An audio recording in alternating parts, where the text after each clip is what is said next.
ভাবুন, আপনার কাছে আছে অনেক সম্পদ, টাকা, সোনা, জমি, ব্যবসা, সবকিছু।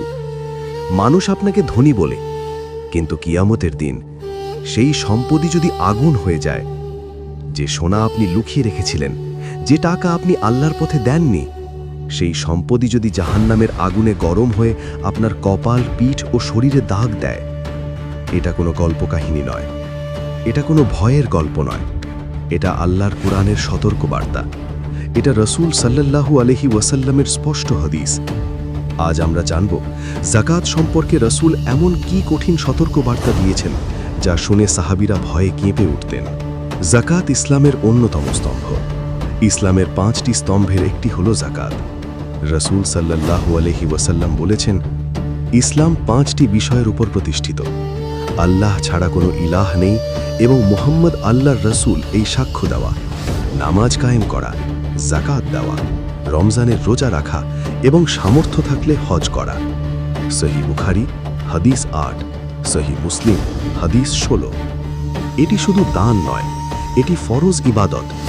যে ব্যক্তি যাকাত দেয় না, সে আল্লাহর একটি ফরজ হুকুম অমান্য করে। কুরআনের ভয়ঙ্কর সতর্কবার্তা। আল্লাহ তাআলা কুরআনে বলেছেন, যারা সোনা ও রূপা জমা করে রাখে এবং তা আল্লাহর পথে ব্যয় করে না, তাদেরকে যন্ত্রণাদায়ক শাস্তির সুসংবাদ দাও।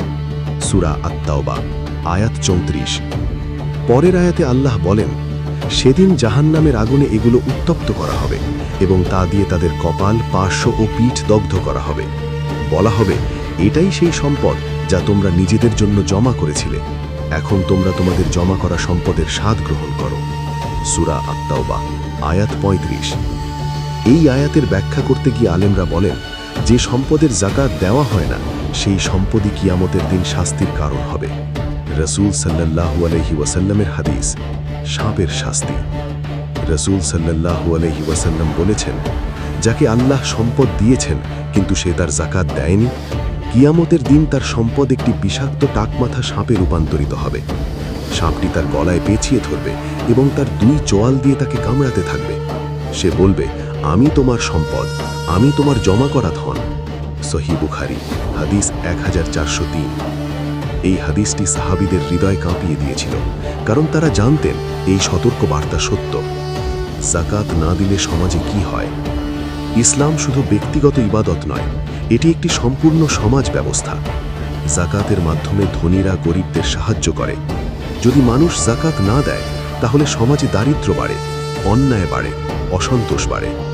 রাসূল সাল্লাল্লাহু আলাইহি ওয়াসাল্লাম বলেছেন, কোনো জাতি যাকাত দিতে অস্বীকার করলে আল্লাহ তাদের উপর আকাশের বৃষ্টি বন্ধ করে দেন। সুনান ইবনে মাজাহ হাদিস 4019। এই হাদিস আমাদের বুঝিয়ে দেয়, যাকাত শুধু ব্যক্তিগত আমল নয়, এটি পুরো সমাজের বরকতের সাথে জড়িত। যাকাত দিলে সম্পদ কমে না।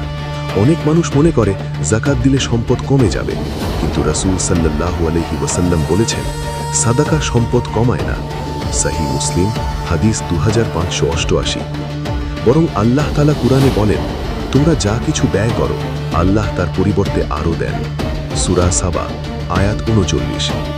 অর্থাৎ যাকাত দেওয়া মানে সম্পদ হারানো নয়, বরং এটি আল্লাহর কাছে বিনিয়োগ।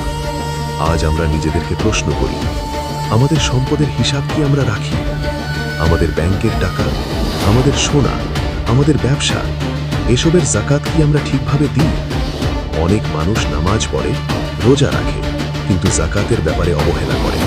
কিন্তু মনে রাখতে হবে, যাকাত ও ফরজ। কিয়ামতের দিন আল্লাহ সবকিছুর হিসাব নেবেন। আল্লাহ কুরআনে বলেছেন, যে ব্যক্তি অনুপরিমাণ ভালো কাজ করবে সে তা দেখবে, আর যে ব্যক্তি অনুপরিমাণ খারাপ কাজ করবে সে তাও দেখবে। সূরা জিলজাল আয়াত 7-8।